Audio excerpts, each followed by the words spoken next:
Assalamualaikum warahmatullahi wabarakatuh. Kembali lagi bersama saya, Febri, di channel Raden Febri. Kepada pertemuan kali ini, saya akan membahas mengenai materi CDN, Content Delivery Network. Sebelum melanjutkan video kali ini, saya akan merekomendasikan sebuah website, yakni website Raden Hoster.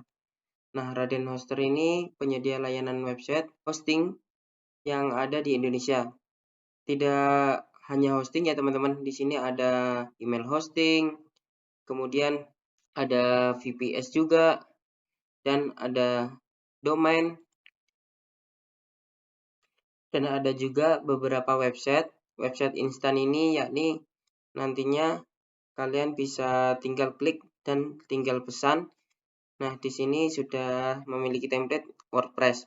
Kalian bisa daftarkan apabila kalian minat. Nah, di sini di Raden Hoster sudah ada beberapa layanan unlimited hosting, yakni ada bayi, pelajar, personal, dan bisnis.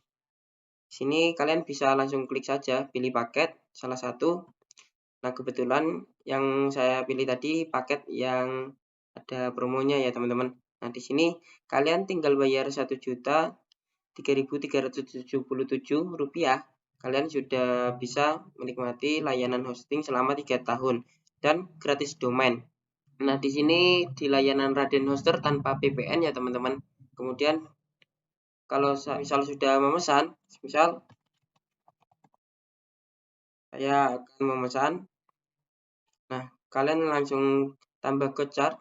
Nah, habis gitu langsung check out. Kalian bisa bikin buat akun atau masuk. Kemudian, nah, server Raden Hoster ini sudah aman ya teman-teman. Sudah memiliki beberapa fitur yang bisa untuk mengamankan website kalian. Jadi, kalian tidak perlu takut untuk website kalian down maupun yang lain.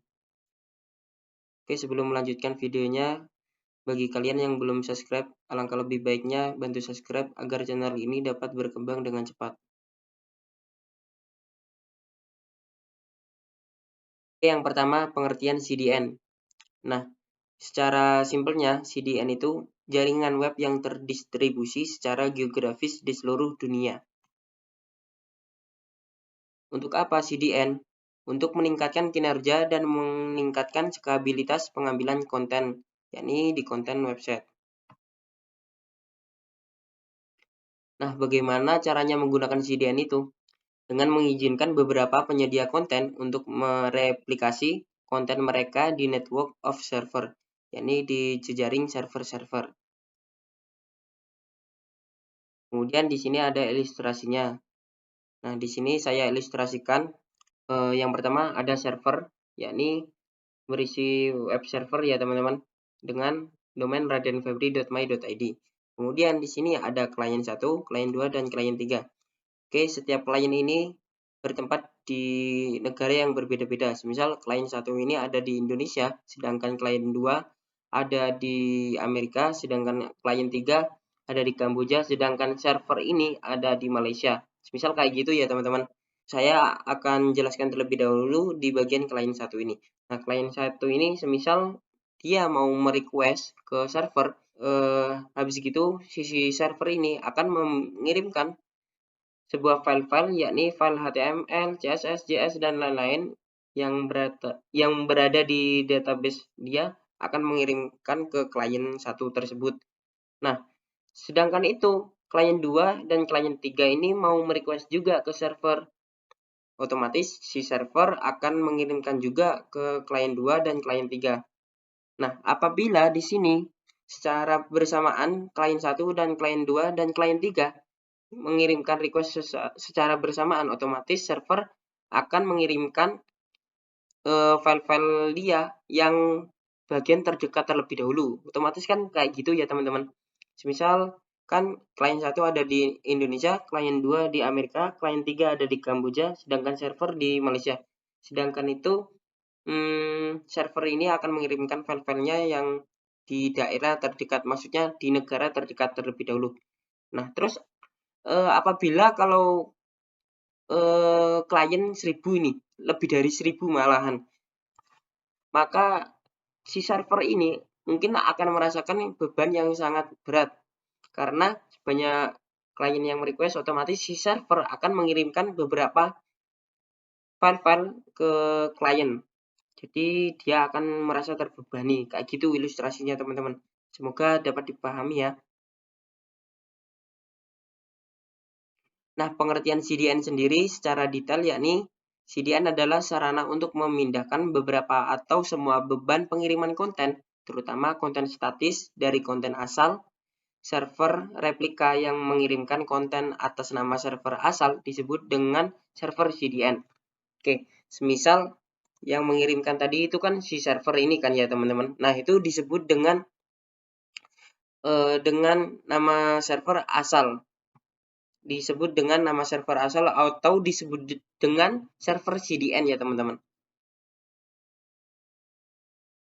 Kemudian pengertian detail CDN sendiri, yang pertama ada CDN itu adalah arsitektur pengiriman untuk konten web yang efisien ke klien dalam jumlah besar atau ke banyak klien. Jadi ini CDN sangat efisien ya teman-teman untuk mengirimkan konten ke klien-klien yang skala besar, banyak kayak gitu.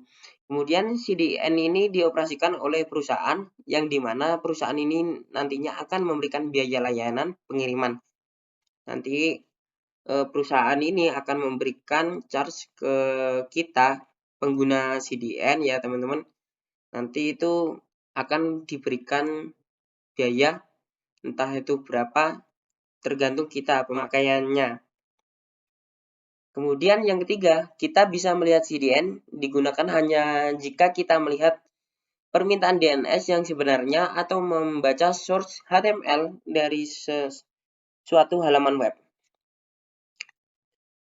Yang selanjutnya ada CDN komersial untuk pengiriman konten aktual. Dan yang kelima itu ada CDN akademik untuk penelitian pengiriman konten. Selanjutnya, keuntungan menggunakan CDN. Yang pertama, mengurangi kebutuhan customer dan menginvestasikan infrastruktur situs web yang mengurangi biaya operasional untuk mengelola infrastruktur tersebut. Jadi nanti mengurangi biaya kebutuhan customer juga. Dan bisalah mengurangi kayak infrastruktur, situs web, kayak biaya operasional dan lain-lain kayak gitu. Dan yang kedua, membypass kemacetan lalu lintas di web.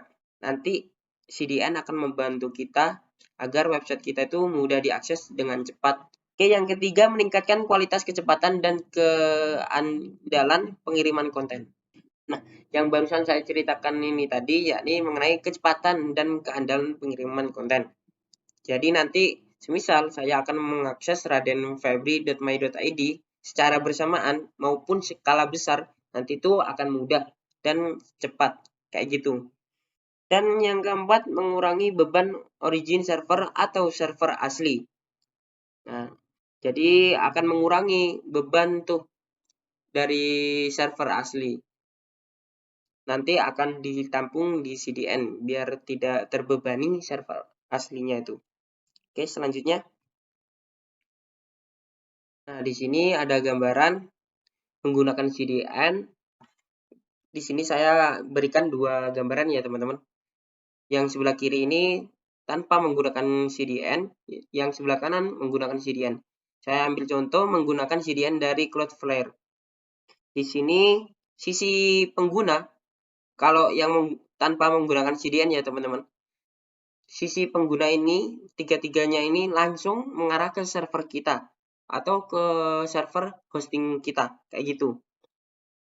Nah, semisal kalau kalian menggunakan CDN, nanti para pengunjung ini akan mengakses konten kita, yakni server kita, itu melalui CDN terlebih dahulu, yakni CDN-nya Cloudflare. Nanti akan di proxy di dalam sini ya, teman-teman. Jadi di Cloudflare ini, maksudnya itu akan diberikan website statis dari website aslinya. Jadi yang pengunjung ini akan mengakses ke Cloudflare ini, tidak langsung ke web servernya itu. Jadi terasa ringan. Nah, mungkin itu dulu ya teman-teman yang bisa saya sampaikan mengenai materi CDN ini.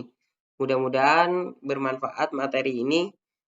Oke, untuk video selanjutnya saya akan memberikan atau mempraktekkan penggunaan CDN di sebuah website. Saya akhiri. Wabillahi taufik wal hidayah. Wassalamualaikum warahmatullahi wabarakatuh.